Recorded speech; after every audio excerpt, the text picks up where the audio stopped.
नमस्कार दोस्तों, आप सभी का स्वागत है हमारे चैनल क्रिकेट मंत्रा पे। आज हम डिस्कस करेंगे India versus Bangladesh champions trophy का दूसरा मैच जो है। एंड ये भारत का पहला मैच होने वाला है। तो सभी से पहला ये क्वेश्चन रहेगा, क्या इंडिया तैयार है चैंपियंस ट्रॉफी के लिए? जैसे हमने जी लास्ट हाँ, सीरीज बिल्कुल। देख जैसे लास्ट सीरीज देखी थी, क्या उनके सारे बेसिस कवर्ड है? जी, मुझे लगता है कि जो जिस तरह से वनडे सीरीज खेली थी न्यूजीलैंड के अगेंस्ट 3-0 जीते थे। मुझे लगता है कि भारत पूरी तरह से तैयार है। और बल्लेबाजी फॉर्म में है, सभी बल्लेबाज फॉर्म में है। और बॉलिंग भी अच्छे फॉर्म में है, स्पिनर्स अच्छा कर रहे हैं, सिर्फ फास्ट बॉलर्स का थोड़ा कंसर्न है। बट अर्शदीप और अगर शमी खेलते हैं तो अच्छा करेंगे, मुझे लगता है। ओके, सो जैसा आपने बोला अर्शदीप और वो शमी खेलते हैं, वो हम प्लेइंग 11 में भी डिस्कस करेंगे। उसके पहले एक नजमुल हुसैन सेंटो का एक स्टेटमेंट आया था कि हम यहाँ पे जीतने आए हैं चैंपियंस ट्रॉफी। हालांकि सभी टीम के कैप्टन्स जी मैच से पहले यही बोलते हैं। सो क्या ये स्टेटमेंट पे आप लोग एग्री करते हो कि वो टॉप 4 की टीम है, बांग्लादेश? जी, जी मुझे नहीं लगता। देख। जिस ग्रुप में है वो, उसमें वो आगे जाएंगे, क्योंकि न्यूजीलैंड ऑलरेडी अपना एक मैच शायद जीत चुकी है आज, अब जब हम वीडियो रिकॉर्ड कर रहे हैं। और भारत भी, मुझे लगता है जिस तरह की टीम है, मुश्किल होगा बांग्लादेश के लिए भारत या पाकिस्तान में से किसी को हराना। सो तो मुझे नहीं लगता कि बांग्लादेश अभी इस समय आगे जा सकती है। T20 में जरूर वो उन्होंने इस बार बाकी टीम्स को सरप्राइज किया था T20 वर्ल्ड कप में। बट वनडे क्रिकेट में मुझे नहीं लगता कि वो ऐसा कर पाएंगे। देखिए, मैं तो कहूँगा कि उन्होंने स्टेटमेंट दिया है, ठीक है। अगर कैप्टन मतलब अगर खिलाड़ी ही लोग कॉन्फिडेंट नहीं होंगे तो फिर वो खेलेंगे क्या? तो उस हिसाब से मुझे लगता है एक पॉजिटिव एटीट्यूड के साथ उन्हें जाना ही चाहिए। सामने कोई भी टीम हो, उन्हें उससे मतलब नहीं होना चाहिए। उन्हें अपने परसेंटेज पे क्रिकेट खेलना चाहिए और उन्हें अपनी स्ट्रेंथ्स पे काम करना चाहिए, इंस्टेड ऑफ कि आप अपोजिशन देख के जाएं। क्योंकि रियल मैचेस में और जो जब खेलते हैं और जो सोच के जाते हैं वो अक्सर नहीं होता है। आज ये तो इट बांग्लादेश की आदत डिपेंड्स। भी रही है। ये बांग्लादेश की आदत, जब से उन्होंने 2007 में हमें एक वर्ल्ड कप का मैच हराया था, तब से उनकी ये आदत रही है। बड़े मैच से पहले कुछ ना कुछ कमेंट करते हैं, माइंड गेम्स खेलने का ट्राई करते हैं। बट उसमें मोस्टली वो अनसक्सेसफुल ही रहे हैं। मोस्टली इंडिया का डोमिनेंट जी हाँ। रही है। वो माइंड गेम्स के बहुत अच्छे खिलाड़ी हैं, पर शायद क्रिकेट के इतने अच्छे नहीं हैं हमसे। तो वो माइंड गेम्स से अच्छे खेल सकते हैं। आई रिमेम्बर कि जब उन्होंने एक बार सीरीज भी हराई थी, तो मुस्ताफिजुर के कटर से उन्होंने एडवर्टाइजमेंट में बहुत दिखाया था कि विराट कोहली को काटा, and M S Dhoni and Rohit Sharma. Plus अभी भी जो सीरीज हुई थी 2022 में आई गेस हुई थी, जब रोहित शर्मा के थंब पे लग गई थी, तो वहां पे भी इंडिया हार गई थी। लास्ट मैच में आई गेस ईशान किशन ने डबल हंड्रेड मारी थी सीरीज में। सो वहाँ पे भी उन्होंने कुछ ऐसे स्टेटमेंट्स वगैरह दिए थे कि अब हम बहुत अच्छी टीम बन रहे हैं, एंड समथिंग ऑल कि हमने इंडिया को बीट करा। तो वो सब उनका चलता रहता है। अगर हम बात करते हैं बांग्लादेश की प्रोबेबल 11 एज पर क्रिकबस जो हमें देखने को मिल रही है: तंजीन हसन, सौम्य सरकार, नजमुल सेंटो, मेहंदी हसन, मिराज। ये इनका मिडिल ऑर्डर है। मेहंदी हसन मिराज इनके ऑलराउंडर हैं, बॉलिंग ऑलराउंडर है, बट वो ऊपर बैटिंग करवाते हैं। सो एक क्वेश्चन रहेगा, तीनों जो टॉप 3 बैट्समैन है वो लेफ्ट हैंडेड है। क्या आप देखते हो इंडिया का ऑफ स्पिनर वाशिंगटन सुंदर कल खेलते हुए? जी, खेल मुझे नहीं लगता कि टीम अब लास्ट मैच से कुछ चेंज करना चाहेगी, लेकिन क्योंकि लेफ्ट हैंडेड्स हैं, आप कोई भी टेम्पटेशन होगी कि एक ऑफ स्पिनर खिला ले। लेकिन जो कॉम्बिनेशन जो लास्ट सीरीज में बना है, मुझे नहीं लगता कि भारत किसी को भी बाहर बैठाना चाहेगा। अक्षर पटेल ने बहुत बेहतरीन बल्लेबाजी की थी, और ऐसा लगता है कि वो 5 नंबर खेलते दिखेंगे इस चैंपियंस ट्रॉफी में हमें। और रविंद्र जडेजा ने भी बहुत शानदार बॉलिंग की थी। अ, हर हर मैच में उनकी बॉलिंग से बहुत अच्छा परफॉर्मेंस था। और जो तीसरा स्पिनर है, उसमें कुलदीप यादव या वरुण चक्रवर्ती में से ही कोई एक खेलेगा। मुझे लगता है कुलदीप यादव के चांसेस ज्यादा हैं, क्योंकि जितना एक्सपीरियंस उनको है उस पोजीशन पे। एक पार्ट टाइम स्पिनर, क्योंकि वॉशिंगटन सुंदर से हाल फिलहाल में इतनी बॉलिंग कराई नहीं है। T20 मैचेस में भी वो एक ही ओवर या 2 ओवर ही करते हैं। तो मुझे नहीं लगता कि as a third proper spinner वो उसको उनको उतारेंगे, क्योंकि अक्षर पटेल और रविंद्र जडेजा भी उतने मतलब स्पिनर तो है, लेकिन आपके प्रीमियम स्पिनर नहीं, प्रीमियम स्पिनर आपके कुलदीप यादव ही है इस टीम में भी। या फिर अगर वरुण चक्रवर्ती की मिस्ट्री को यूज करते हैं तो अक्षर पटेल और रविंद्र जडेजा सपोर्ट स्पिनर्स का ही रोल करेंगे। सो मुझे नहीं लगता कि आप तीनों पार्ट टाइम स्पिनर जो कि बल्लेबाज है उनको उतारेंगे, एक प्रोफेशनल स्पिनर के साथ आप डेफिनेटली जाएंगे। सो फास्ट बॉलिंग में आपके क्या ऑप्शंस रहेंगे? अर्शदीप एंड हर्षित राणा रहेंगे कि शमी एंड अर्शदीप रहेंगे? क्या आउट जी of no Shami and Harshit Rana हो जाएंगे? मैं तो अर्शदीप और शामी को लेना चाहूंगा। बट शायद टीम हो सकता है कि हर्षित राणा के साथ चली जाए, क्योंकि गौतम गंभीर काफी उनको फेवर करते हैं और उन्होंने दिखाया भी है। फर्स्ट स्पेल उनका जैसा भी रहा हो, सेकेंड स्पेल में वो वापस आके विकेट लेते हैं। ऐश्वर्या, आपके दो but I fast would bowler और स्पिनर्स कौन से रहेंगे? मुझे लगता है उन्हें बेशक शामी और अर्शदीप के साथ ही जाना चाहिए, इररिस्पेक्टिव ऑफ क्या भी हुआ है। शामी का एक्सपीरियंस देखते हुए, स्पेशली कि आईसीसी टूर्नामेंट्स में वो एक बहुत अच्छे गेंदबाज है, हाईएस्ट विकेट टेकर भी हैं। तो मुझे लगता है कि उन्हें बेझिझक शामी के साथ जाना चाहिए। इन केस हर्षित राणा सिर्फ टीम में तभी आने चाहिए जब बहुत ही खराब फॉर्म चल रहा हो किसी बॉलर का, या फिर कोई इंजरी हो जाए। मेरे हिसाब से तो ये दो पेसिंग अटैक रहने चाहिए। और तीन स्पिनर्स की बात करूं मैं, तो no doubt Kuldeep Yadav, Ravindra Jadeja and Akshar Patel. हम्म अ, अगर हम एंड प्लस हार्दिक पांड्या तो रहेंगे ही फॉर श्योर। तो this should be India's bowling attack. Okay, अगर हम बात करें तो आज एक प्रेस कॉन्फ्रेंस हुई थी जहाँ पे उनसे पूछा गया था रोहित शर्मा से कि आप पांच स्पिनर्स को ले जा रहे हैं अपने स्क्वाड में, क्या वो डिसएडवांटेज या एडवांटेज है? तो उन्होंने बहुत खूबसूरत जवाब दिया था कि हम दो ही स्पिनर ले जा रहे हैं, बाकी जो हमारे स्पिनर्स हैं वो हमारे बैटर भी हैं, जो कि हमें बैटिंग डेप्थ भी देते हैं। तो उस पर आपका क्या ख्याल है, शिखर? जी, ये उन्होंने बहुत ही अच्छा जवाब दिया था। क्योंकि हमारे कैप्टन रोहित शर्मा का यही मानना है कि जितनी लंबी बैटिंग होगी उतना अच्छा रहेगा। 8 नंबर तक अभी करंट टाइम पे हमारी टीम की बैटिंग खेल रही है। जो कि लास्ट वर्ल्ड कप में मेरे ख्याल से वही एक कमी रही थी कि डेप्थ नहीं थी बैटिंग में। उसको सॉल्व करने के लिए ये किया गया है। तो ये बहुत अच्छी अप्रोच है मेरे ख्याल से। जी, तो मुझे लगता है कभी भी आपको अपनी बैटिंग की कमियां छुपाने के लिए बॉलर्स की जगह नहीं कम करनी चाहिए। मुझे, मेरा तो ये मानना है पर्सनली। बट अगर हम करंट ऑलराउंडर्स की बात करें तो उनमें क्वालिटी है बॉल को लेकर भी। तो इस वजह से वो इतना लगता नहीं है हमको। क्योंकि अगर अक्षर पटेल, रविंद्र जडेजा और हार्दिक पांड्या की बात करें तो ऐसा लगता नहीं है कि वो एक बैटिंग हैवी ऑलराउंडर्स है, वो बॉलिंग भी काफी अच्छी करते हैं। जी। तो इस वजह से वो कमी लगती नहीं है। बट स्टिल मेरा हमेशा से मानना रहा है, अगर आपका बैट्समैन खराब कर रहा है तो इस वजह से कोई अच्छा बॉलर टीम से बाहर नहीं होना चाहिए। अगर हम बांग्लादेश की बात करते हैं तो कुछ नामी नाम भी हैं जिनको हम बहुत अरसों से खेलते और देखते आ रहे हैं। वो है सौम्य सरकार। पोटेंशियल है बट उन्होंने आज तक उस इंटरनेशनल लेवल पे कोई बहुत ज़्यादा आग नहीं लगाई हुई है। प्लस अगर हम बात करें, मुशफिकुर रहम रहीम एक है player, and I guess Mahmudullah, ये दो प्लेयर्स हैं जो कि 2010 से आई गेस बांग्लादेश के साथ खेल रहे हैं। मुशफिकुर रहीम तो आई गेस 2007 में भी शायद थे जब बांग्लादेश ने हराया था इंडिया को। सो तब से खेल रहे हैं, तो इन दो प्लेयर्स पे बहुत ज़्यादा बांग्लादेश की बैटिंग डिपेंड करेगी। सो प्लस बॉलिंग की बात करें तो तस्किन अहमद है, रहते ही है, and I guess Mustafizur Rahman भी हैं। तो ये चार प्लेयर है जिन पे बांग्लादेश बहुत ज़्यादा डिपेंडेंट रहेंगे। शाकिब अल हसन की कमी इनको खलेगी, आई गेस वो बैन है बॉलिंग करने से कि रिटायर्ड हो गया है, और लाइक को एक बार चेक करना पड़ेगा। तो उसमें क्या ख्याल है, ये चार प्लेयर पे ही बांग्लादेश डिपेंडेंट है या फिर कोई अपकमिंग राइजिंग स्टार है आप लोगों को? जी, अगर मैं बात करूं नाहिद राणा की, तो वो एक लंबे फास्ट बॉलर है जो कि अपनी हाइट का एडवांटेज लेके एक इम्पैक्ट डाल सकते हैं मैच पे। तो मेरे ख्याल से वो एक एक्स फैक्टर रह सकते हैं बांग्लादेश की बॉलिंग में। हम्म उसके अलावा कोई? ये तंजिद हसन जो उनके ओपनर है वो काफी शानदार ओपनर है। हमने देखा है कि लास्ट सीरीज में भी उन्होंने अच्छे रन किए थे। और उनके कप्तान शांटो भी अच्छी बल्लेबाजी करते हैं। और मुशफिकुर रहीम जो कि हमेशा से ही भारत के अगेंस्ट अच्छा करते हैं, वो तो है ही। और जैसे हसन की बात करें जो कि अच्छे फास्ट बॉलर, उन्होंने पाकिस्तान के अगेंस्ट जो होम सीरीज हुई थी पाकिस्तान के अगेंस्ट, उसमें अच्छी बॉलिंग की थी। जब भारत भी आए थे तभी भी उन्होंने दिखाया था कि वो एक अच्छे बॉलर है। आई गेस मेरे हिसाब से जो उनका मोस्ट वैल्यूबल प्लेयर रहेगा वो मेहदी हसन मिराज रहेंगे।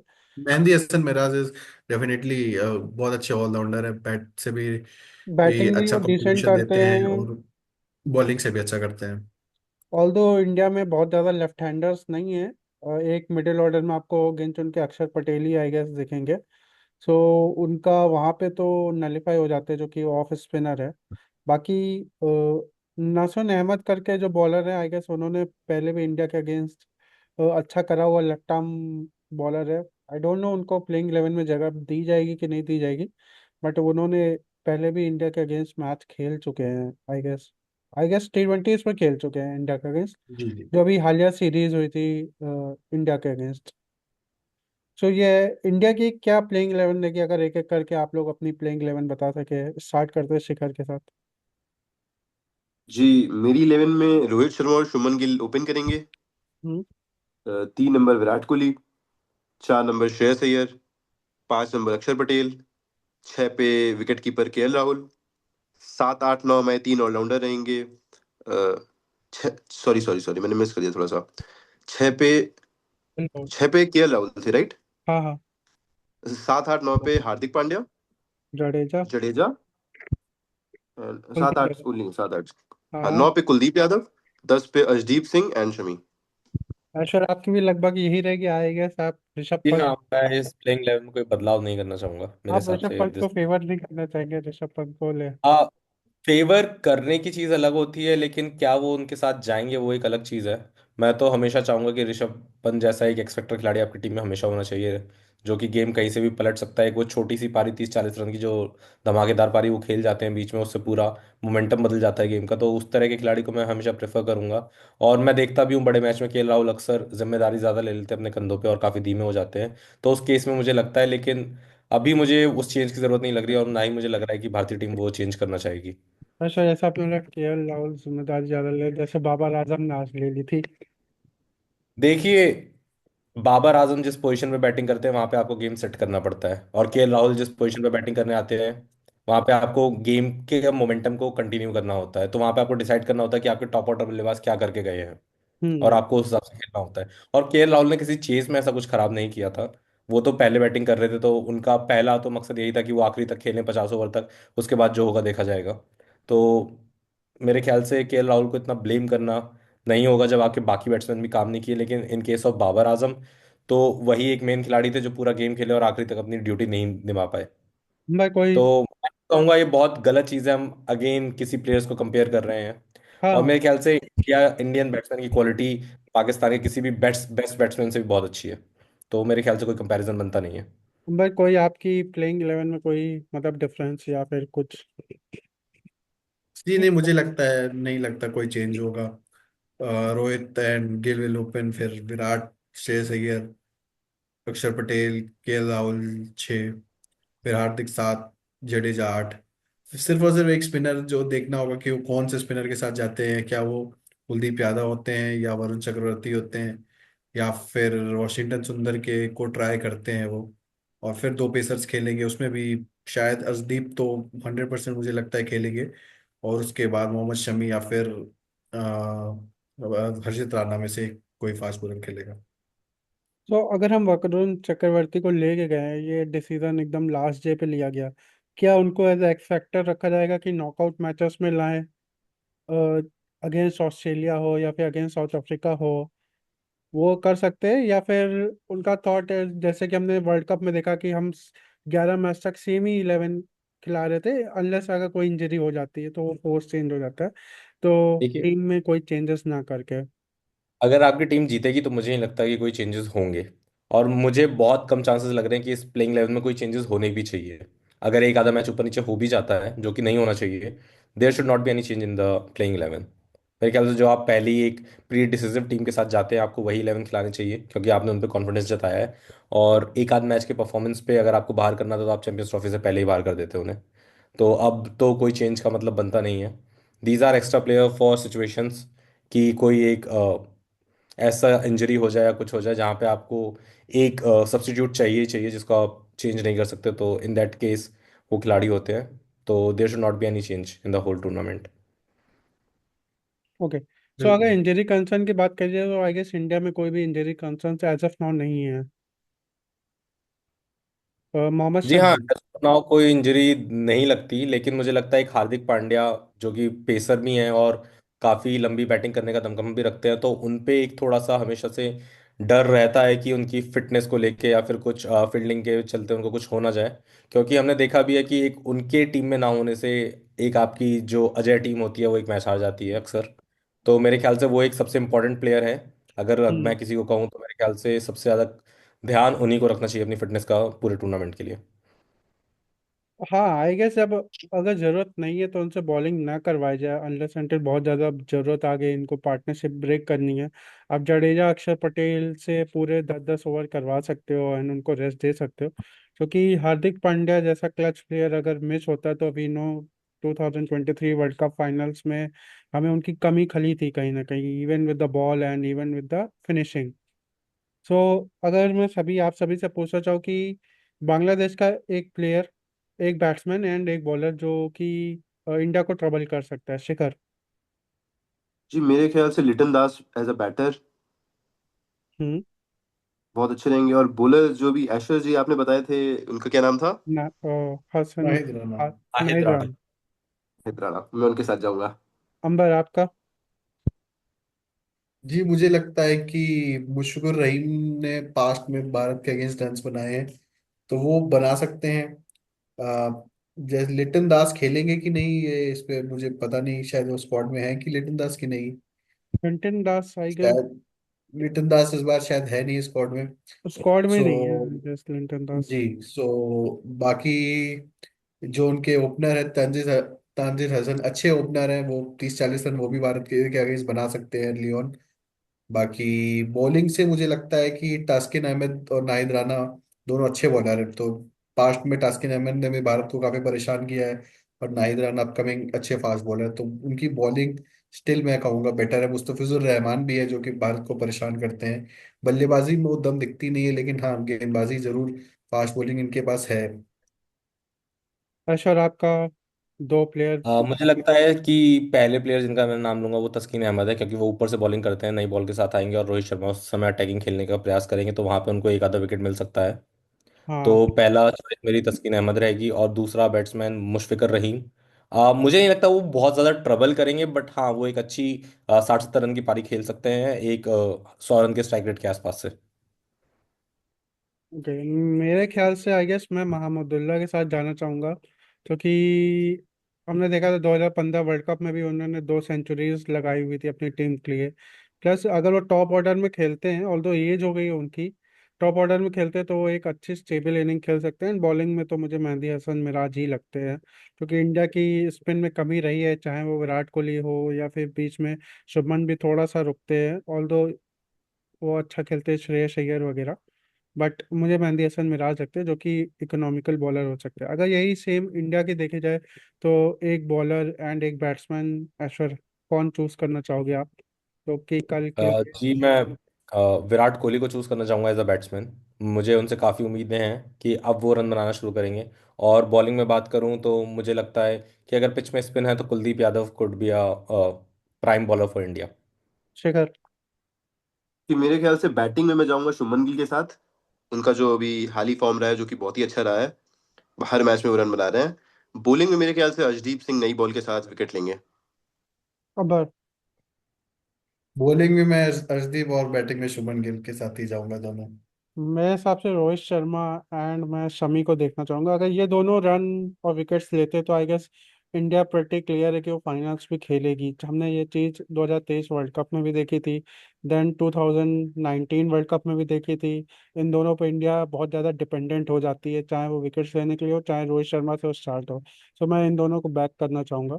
सो टॉस जीत के क्या करना चाहिए कोई भी कैप्टन, चाहे वो बांग्लादेश हो या वो क्या कहते हैं रोहित शर्मा हो? सो टॉस जीत के बांग्लादेश को मेरे ख्याल से बॉलिंग चूज करनी चाहिए। बॉलिंग करनी चाहिए क्या? चेस करना चाहिए बा- तुमको? नहीं, बांग्लादेश को बॉलिंग पहले करनी चाहिए, क्योंकि हाँ तो बांग्लादेश का एक चेस ही। करना चाहिए। जी जी जी। बांग्लादेश का सिर्फ एक ही चांस बनता है कि वो शुरुआत में नई बॉल से आके कुछ विकेट लेके मैच में एंटर कर सकें। बाकी अगर इंडिया ने चेज करना है, फिर आप इंडिया चेज कोई भी स्कोर कर सकती है, ना कि बांग्लादेश कोई बड़ा स्कोर बना पाएगी भारत के खिलाफ, और इंडिया कोई भी चेज कर सकती है स्कोर।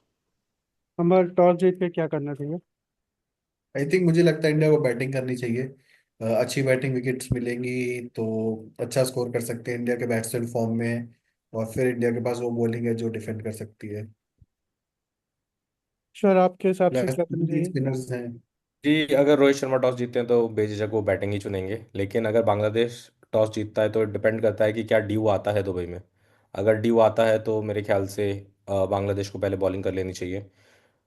बट अगर नहीं आता है तो फिर मुझे नहीं लगता ज़्यादा कुछ इम्पैक्ट पड़ता है, क्योंकि अगर मेरा प्रेफरेंस होता, मैं बांग्लादेश की तरफ होता तो मैं उनको पहले बैटिंग करने के लिए कहता कि अगर आप थोड़ा एक स्कोर लगा दें बिना प्रेशर के 300 रन के आसपास, और उसके बाद अगर भारतीय टीम की जल्दी विकेट गिर जाते हैं तो शायद एक प्रेशर बनाने का चांस हो आपके पास। लेकिन अगर भारत पहले बैटिंग करके 3 विकेट लूज भी कर देता है तो मुझे नहीं लगता कोई प्रेशर उन पर तब भी बनेगा। एक पार्टनरशिप और सब कुछ न्यूट्रल हो जाएगा नीचे के बैट्समैन के लिए।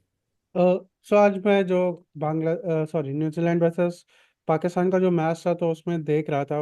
उसमें रॉबिन उथप्पा ने बताया था कि जब भी आईसीसी के मैचेस होते हैं तो एक केमिकल डाला जाता है जिससे कि ड्यू ना हो, एंड वो चीज़ हमने देखी भी थी कि आज पाकिस्तान और न्यूजीलैंड के मैच में ड्यू नहीं थी, जबकि ये ट्राई सीरीज जब हो रही थी सेम टाइम पे तो वहाँ पे ड्यू थी सेकेंड इनिंग्स में।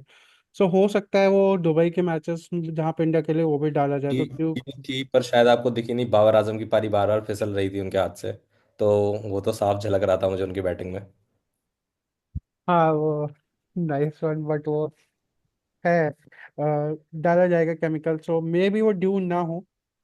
ऑल्दो केमिकल कुछ टाइम के लिए वो रहता है, उसके बाद फिर से ड्यू अगर बहुत ज़्यादा होता है तो वापस से ड्यू होती है। बट आई गेस दुबई में वैसे भी चेजिंग ग्राउंड है, हमने आईपीएल में भी देखा है जो भी मैचेस हुए लगभग 1.5 साल के मैचेस जो हुए थे कोविड टाइम में, मोस्टली 80% चेजिंग टीम ही जीतती थी। सो मोस्ट प्रॉब्ली इंडिया भी जीतेगी तो चेस करेगी, बट मैं पर्सनली चाहूंगा कि इंडिया टॉस करके पहले बैटिंग करे, क्योंकि हमने देखा है कि उनको स्ट्रगल्स होते हैं जब नॉकआउट मैचेस होते हैं बड़ा स्कोर लगाने के। 2023 वर्ल्ड कप का एक एग्जांपल है जहाँ पे वो फर्स्ट से गए थे, पहले 30 ओवर में उन्होंने 130 140 रन बनाए थे, बट वो उसको कन्वर्ट नहीं कर पाए 280 290 पे। अगर वो करते तो शायद 2023 का वर्ल्ड कप भी कुछ अलग स्टोरी होती। सो मेरे हिसाब से उनको पहले बैटिंग करना चाहिए, एंड उससे उनको कॉन्फिडेंस भी आएगा उनके बैट्समैन को, क्योंकि वी नो इंडिया चेस तो कर ही लेती है, चेस मास्टर है इंडिया के पास। सो कि इंडिया के साथ जो आप वर्ल्ड कप की बात कर रहे हैं, मेरे ख्याल से एक ही प्रॉब्लम हुई थी, वो थी हार्दिक पांड्या का एब्सेंट होना। अगर वो वहाँ पे नीचे होते तो मुझे इतना कॉन्फिडेंस है उन पे कि वो एक 70-80 रन की एक अच्छी पारी खेल के भारत को 300 के आसपास या उसके पार भी पहुंचा सकते थे। हाँ, तो मेरे ख्याल से Surya Kumar Yadav was a new addition to the team, और वो 50 ओवर्स के क्रिकेट में सक्सेसफुल रहे भी नहीं है, तो that was a wrong decision उनको ले जाना। हाल ये तो बात तो मुझे उन्होंने खुद भी मानी है, क्योंकि अभी जब T20 सीरीज एंड हुई थी तो उनसे बोला भी गया था कि आप चैंपियंस ट्रॉफी के स्क्वाड में नहीं हो। सो उन्होंने बोला था कि मुझसे कुछ बेटर प्लेयर जो मुझसे बेटर इस समय वनडे खेल रहे हैं वो वहाँ पे है, so we all should support them. ना कि मैं इस चीज को लेके बैठ जाऊँ कि मैं वनडे टीम में क्यों नहीं हूँ या चैंपियंस ट्रॉफी के स्क्वाड में क्यों नहीं हूँ, क्योंकि उन्होंने ये बात खुद भी मानी कि उनसे बेटर प्लेयर्स हैं इस समय वनडे के, इस वजह से वो बाहर है। सो कोई और like players to watch out for India की तरफ से जिसको आप स्पेसिफिकली बहुत ध्यान से देखना चाहेंगे कि मैं उसका अक्षर फॉर्म हो, पटेल को देखूंगा, उसका फॉर्म में क्योंकि होना अक्षर हमारे पटेल लिए बहुत अच्छा रहेगा, ऐसा कोई प्लेयर? मेरे ख्याल जी, से अक्षर मोहम्मद पटेल शमी। ऐसे खिलाड़ी हैं जो आपको बहुत ज़्यादा इन्वॉल्व दिखेंगे पूरे क्रिकेट में।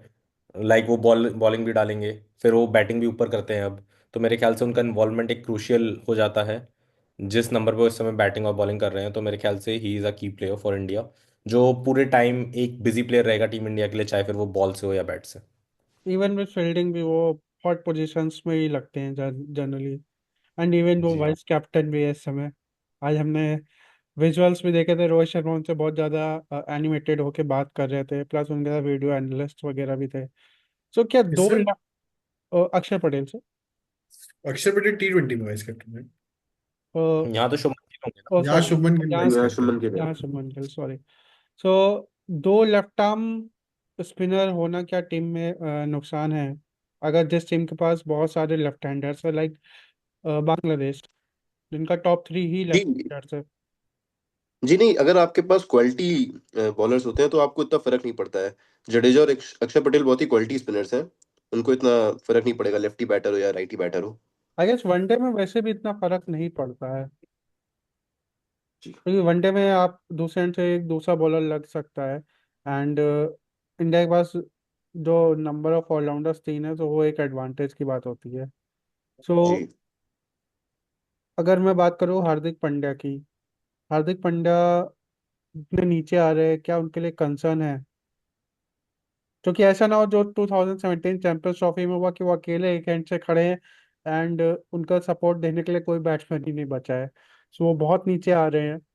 क्या एक ये मेरे ख्याल से हार्दिक पांड्या इस समय कंसर्न है बाकी टीमों के लिए, उनके लिए कोई मेजर कंसर्न नहीं है। और वो एज अ फ्लोटर यूज होंगे अगर आप चाहे देखें भी। अगर इंडिया काफी लंबी बैटिंग करता है और नीचे उन्हें बड़ा स्कोर बनाना है तो हार्दिक पांड्या ऊपर भी आएंगे बैटिंग करने। तो मेरे ख्याल से टीम मैनेजमेंट उन पर विश्वास दिखा रहा है। मेरे ख्याल से वो फॉर श्योर जडेजा के ऊपर ही खेलेंगे थ्रू आउट द टूर्नामेंट। अक्षर पटेल इसलिए ऊपर खेल रहे हैं क्योंकि वो एक लेफ्ट हैंडेड बैट्समैन है और उनको लगता है कि एक left handed batsman middle order में हो तो ज़्यादा अच्छा होता है। और कोई रीज़न नहीं है। हम्म तस्किन अहमद की जैसे हमने स्टार्टिंग में बात करी थी, उन्होंने काफी परेशान करा है।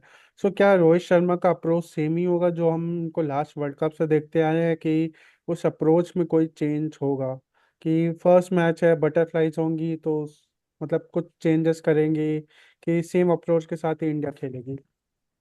मुझे नहीं लगता रोहित शर्मा जैसा एक्सपीरियंस खिलाड़ी के लिए कोई बटरफ्लाइज होंगी या फिर उन्हें थोड़ा भी नर्वसनेस होगी ऐसी ट्रॉफीज की। उन्हें बहुत आदत है चैंपियंस ट्रॉफी और आईसीसी टूर्नामेंट्स की मैं कहूँगा। तो मेरे ख्याल से एक और उनके लिए एक इजी मैच है बांग्लादेश के खिलाफ कॉन्फिडेंस बिल्डअप करने के लिए, तो उन्हें अपनी मेरिट पे ही खेलना चाहिए। और आपको बॉलर्स को नहीं देखना चाहिए कौन बॉलर है या फिर सामने कौन सी टीम है। आप अपने तरीके से खेलिए, जो आप थ्रू आउट द ईयर्स करते हुए आए हैं आप वही करिए and you will be successful. तो मेरे ख्याल से वैसे ही खेलना चाहिए भारतीय टीम को। एक पहले बैटिंग करके एक बड़ा स्कोर लगाना चाहिए। So we all will be looking for this. देखते हैं कल क्या होता है। एक क्वेश्चन नंबर आपसे रहेगा कि इंडिया के मैचेस सारे दुबई में है, सो क्या पिच में कुछ वियर एंड टीयर होगा? क्योंकि कल तो फ्रेश पिच यूज होगी, देन पाकिस्तान के अगेंस्ट मैच है ऑन संडे, देन फिर 7 दिन का टाइम है ऑल दो, फिर एक मैच है, देन अगेन फिर हमारा अगर हम सेमीफाइनल पहुंचते हैं तो फिर दुबई में है, देन फाइनल। तो क्या जब तक हम फाइनल या सेमीफाइनल पहुंचेंगे तो पिच में कुछ वियर एंड टीयर होगा? क्योंकि जी डेफिनेटली, क्योंकि अभी IL T20 भी हो गया निकला है इसी दुबई के ग्राउंड्स पे। और फिर बैक टू बैक 3 मैचेस होंगे, अलग अलग पिचेस पे होंगे जो कि अभी फ्रेशली प्रिपेयर्ड है। टूर्नामेंट आगे बढ़ेगा, चौथे मैच में सेमीफाइनल में और फाइनल में अगर भारत जाता है तो जरूर विकेट स्लो डाउन होंगे। और यही एक रीजन है कि रोहित शर्मा 5 स्पिनर्स लेके गए हैं। उनको पता है कि जिस तरह से वेस्ट इंडीज में और USA में लेटर ऑन पिचेस स्लो हो जानी थी और वो स्पिनर्स काफी कारगर साबित होने वाले थे, इसलिए वो 4 4 स्पिनर लेके गए तो थे। इसीलिए इस टूर्नामेंट में वो शायद 4 की जगह 5 स्पिनर्स लेके गए हैं। 5 तो नहीं खेलेंगे कभी भी, लेकिन 3 स्पिनर्स तो हर मैच में खेलते दिखाई देंगे। और अगर किसी मैच में बहुत ज्यादा जरूरत होगी तो शायद वेरिएशन के लिए चौथा स्पिनर भी देख सकता है, प्रोवाइडेड दैट कि काफी स्लो विकेट अगर मिलता है तो हार्दिक पांड्या एक फास्ट बॉलर और बाकी फिर 3 या 4 स्पिनर्स देखने को मिलना है। बहुत रेयर चांस है, बट अगर बहुत ज्यादा स्लो विकेट देखने को मिलती है तो हमें ऐसा दिखेगा। नहीं तो 3 spinners are more than enough. Okay Shikhar, तो आपसे एक सवाल है, इन केस कल KL राहुल फेल होते हैं तो क्या ऋषभ पंत को हम आगे के मैचेस में देख सकते हैं इंडिया टीम में? जी नहीं, मुझे नहीं लगता है ऐसा टीम इंडिया बिल्कुल भी सोचेगी। क्योंकि लास्ट सीरीज जो हुई थी इंग्लैंड के साथ उसमें सिर्फ एक ही प्लेयर नहीं खेले थे जो कि थे ऋषभ पंत। तो अभी टीम उस डायरेक्शन में देख ही नहीं रही है, उन्हें पूरा भरोसा है केएल राहुल के ऊपर, जो कि होना भी चाहिए मेरे ख्याल से। इवन प्रेस कॉन्फ्रेंस में भी गौतम गंभीर ने बोला था कि KL Rahul is our first wicket keeper batsman choice. So जी बट ये कुछ ऐसा नहीं, इन केस इंजरी हो जाती है, क्योंकि वी नो कि KL राहुल और इंजरी साथ साथ जाते हैं। So in that case Rishabh Pant ने last I guess 1.5 month Australia tour के बाद से एक भी मैच नहीं खेला है, एक्सेप्ट जी एक रणजी का मैच खेला था, डोमेस्टिक मैच खेला था। कोई मैच नहीं खेला तो उनको मैच टाइम बहुत कम मिला, एंड सीधा जैसे 2019 वर्ल्ड कप में हुआ था कि उनको एक बड़ा सेमीफाइनल में आके उनको डाल दिया गया था, तो ऐसा ना हो जाए। तो उस पर कुछ कंसर्न रहेगा कि अगर इंडिया पहले 2 मैच जीत जाती तो एक न्यूजीलैंड जो एक डेड रबर मैच होगा उसमें एक चांस दे देगा? जी, ऋषभ पंत अभी हमारे इकलौते बैकअप बैट्समैन है। मतलब कोई भी अगर इंजरी होगी तो ऋषभ पंत ही सीधे वॉक इन करेंगे प्लेइंग 11 में। तो ये हाँ, कंसर्न है कि उनको अभी तक बिल्कुल मैच टाइम नहीं दिया गया है कुछ लास्ट ओडीआईज में। पर अगर आप पहले 2 मैचेस जीत जाते हैं तो हम लोग थर्ड मैच में उनको मे भी ट्राई कर सकते हैं किसी बैट्समैन की जगह जिनके रन बन गए हो पहले 2 मैचेस में। राहुल जरूरी नहीं है, किसी भी बैट्समैन की जगह आप ट्राई कर सकते हैं उन्हें। हाँ आई मीन मतलब एक बॉलर को भी आप बैठा नंबर थ्री, सकते नंबर हो। फोर पे। जी। हाँ, कोई भी एक बॉलर को भी आप बैठा सकते हो क्योंकि आपके पास ऑलराउंडर्स बहुत ज़्यादा है। या इवन आप जी। जडेजा को भी रेस्ट दे सकते हो, इवन फॉर अक्षर पटेल भी आप रेस्ट दे सकते हो। एंड उनको एक चांस दे सकते हो जिससे कि वो मैच प्रैक्टिस उनकी एक हो जाए। इस पे जी हाँ। और ऐश्वर्या आपका कुछ ख्याल है? जी मुझे नहीं लगता कि इतने बड़े खिलाड़ियों के लिए मैच टाइम से कोई फ़र्क पड़ना चाहिए। देखिए आप जिस लेवल पे खेल रहे हैं उसमें आपको जब भी मौका मिल रहा है वो मौके पे आपको खेलना ही होगा, आपके पास कोई ऑप्शन नहीं है। रही बात मैच टाइम की, तो वो इतना खेल चुके हैं, वो इतने बड़े मैचेस में स्पेशली टेस्ट मैचेस में प्रेशर हैंडल कर चुके हैं, तो वहाँ पे तो ये सिचुएशन नहीं आनी चाहिए। दूसरी बात आपने करी क्या राहुल फेल होते हैं, अगर मैं कहूँ राहुल फेल होते हैं तो इसका मतलब बहुत अर्ली राहुल को बैटिंग करने आना पड़ेगा, जिसका मतलब है कि आपका पूरा टॉप ऑर्डर फ्लॉप हो चुका है। तभी ऐसी नौबत आएगी कि राहुल आपको पहले 20 ओवर में बैटिंग करते हुए दिखे। तो ना मुझे लगता है कि वैसी नौबत आएगी, और वैसी नौबत नहीं आई है तो बड़े रन बनाने के चक्कर में अगर आप आउट हो जाते हैं तो मेरे ख्याल से उसको फेलियर नहीं कहेंगे। तो हो जाता है कभी कभी। तो मुझे नहीं लगता कि कोई चेंज दिखेगा विकेट कीपिंग की साइड से, तो राहुल ही रहेंगे थ्रू आउट द टूर्नामेंट। हम्म। तो और रही बात अगर आपको रेस्ट देना है और ऋषभ पंत को ट्राई करना है, तो अगर थर्ड मैच आपका बस एक फॉर्मल मैच है फॉर्मेलिटी के लिए, तो मेरे ख्याल से आपको हार्दिक पांड्या को रेस्ट देना चाहिए, ना कि किसी बैट्समैन को। ओके सो ऑलमोस्ट आते हैं हम प्रोडिक्शंस ले रहे थे, कल के मैच के प्रोडिक्शंस। सो बर आपके हिसाब से कौन जीता एंड कौन आपका प्लेयर ऑफ द मैच के चांसेस हैं? I think India will win, और शायद अर्शदीप मेरी तरफ से प्लेयर ऑफ द मैच हो सकते हैं। ऐश्वर्या। टफ क्वेश्चन, डिपेंड करता है कि क्या भारत पहले बैटिंग करेगा या बॉलिंग, इससे बहुत इम्पैक्ट पड़ जाएगा मैन ऑफ द मैच पे। तो मैं प्रेडिक्ट करूंगा कि रोहित शर्मा टॉस जीत रहे हैं। और मैं चाहता तो हूँ विराट कोहली का परफॉर्मेंस आए, बट करंट फॉर्म को देखते हुए शुभमन गिल एक काफ़ी डिपेंडेंट बैट्समैन लगते हैं। Like dependent in the sense उन पे काफ़ी जिम्मेदारियां रहती है और वो काफ़ी अच्छे से निभाते भी है, तो मैं उनका एक और सेंचुरी देखना चाहूंगा कि कल देखने को मिले। And if it goes right तो मेरे ख्याल से man of the match Shubman Gill. Shikhar. जी, मैं अभी शुभमन गिल के साथ जाऊंगा मैन ऑफ द मैच के लिए। मैं थोड़ा सेफ बेट खेलता हूँ, मैं हार्दिक पांड्या के साथ जाता हूँ क्योंकि बॉलिंग भी करेंगे, बैटिंग आएगी तो बैटिंग भी करेंगे। जी हाँ, तो मुझे लगता है कि शायद बैटिंग ही ना आए हार्दिक पांड्या की। अगर अगर हाँ, आपको सेफ मुझे तो भी आप लगता अक्षर है। पटेल पे खेलें। अगर हार्दिक पांड्या तक बैटिंग आ रही है तो थोड़ा कंसर्न है फिर। तब फिर आप मैच हार भी सकते हैं अगर वहां तक बैटिंग जा रही है तो। मैं तो यही कहूंगा। हाँ अगर प्रॉपर उसकी बैटिंग आ जाती है 20 ओवर पे बचे हुए, हाँ। तो वो एक 20-30 रन बना रहे हैं तो बात अलग है, लेकिन अगर आप वो 80-90 बनवा रहे हैं उनसे ये सोच रहे हैं तो कुछ भी हो सकता है मैच में। हाँ ये कंसर्न की बात है। चलिए दोस्तों आज के लिए बस इतना ही।